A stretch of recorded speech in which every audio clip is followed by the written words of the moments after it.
Good evening, everyone. My name is Paul Young. I'm just going to walk you through the retail sales for Canada for December 2015.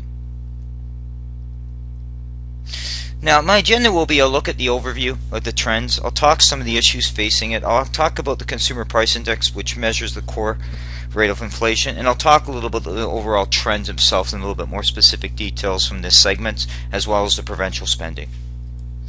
So, in essence, basically, if you look at a grand picture of everything in December actually seen a decline in overall retail sales across Canada. And December is a key month there because it's the end of the year and it's a big year for retailers as part of the Christmas season.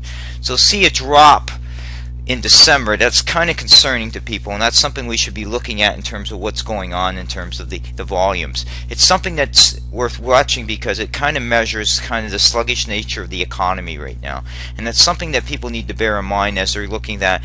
When you have a slow economy, typically people save, and people don't spend money on big ticket monies because they're worried about their job or job security, and that's something that you need to bear in mind as well.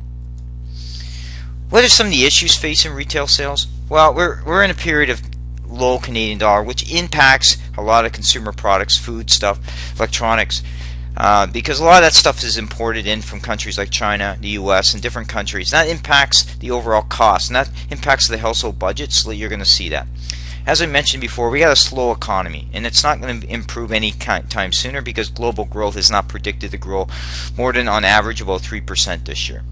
What other issues are coming into play? Bad provincial policies, and I've discussed this on many presentations before, but you've got governments that are bent on bringing in more taxation policies instead of looking at the size of their government and better aligning government size and expenditures and cutting them back. So it's all about tax grabs right now. Tax grabs actually hurt consumer spending because it reduces the amount of money people would spend on consumer goods. So let's look at the core inflation. So if you look at the rate of core inflation of all items, we're running about 2%. That's key because that's usually about average of what everything's running at. But what you're seeing happen too is there's still stagnation in the wages, and what I mean by that, you're seeing very little growth that's wage increases are keeping up with the cost of inflation. You're also seeing items growing faster than the cost of inflation, because if you look down here and you look at things like alcohol, beverage, and tobacco, you're seeing it's actually growing faster than the average rate. If you look at transportation, you're seeing that as well. Look at food, and most people need to eat food, so you're seeing it's growing at 4%, and that's significant when you're starting to look at household budgets because that puts pressure on budgets, and that's something to bear in mind as you're moving forward. I throw this currency chart up there because it just kind of shows you the trend that the banks are forecasting in terms of the dollar, and that's something to bear in mind as well. Now let's look at overall retail sales. Okay, month over month they're down by 2.2%, but for the year we've done pretty good. We're about 2.6%. That's good. That supports the economy because, as I mentioned in previous videos, consumer spending accounts for about 2/3 of the economy, and it's something to bear in mind as you're looking at in terms of the overall health of an economy. But where you're seeing big pressure, and it makes perfect sense where you're seeing pressure.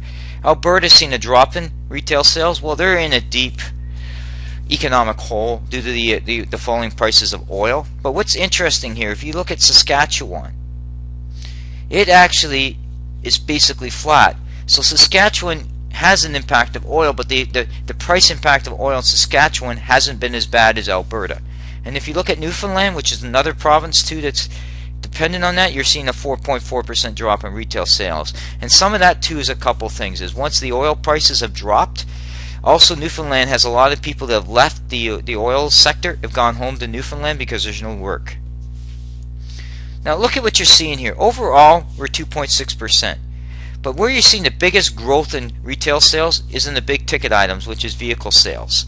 Now, the prediction is that that's going to be pretty healthy this year again. It may not see 8.4% growth. It might be 4.5%, 5% growth, but it's still pretty healthy. So they're in a big spot there where we're spending money on big ticket items. And that's a good indicator of the economy too. But if you look at other areas where you see food and beverage store, and that's where you're getting into your supermarkets and all that, you're basically seeing that's down a bit. So maybe some of that's to do with price and volume issues there, so you need to watch that into account. So this kind of gives you an overall trend to look at what's going on in terms of the sectors. Now, we are in a period of instability with the economy. There's only so much you can do with it, and that's something to bear in mind as you move forward. Thank you.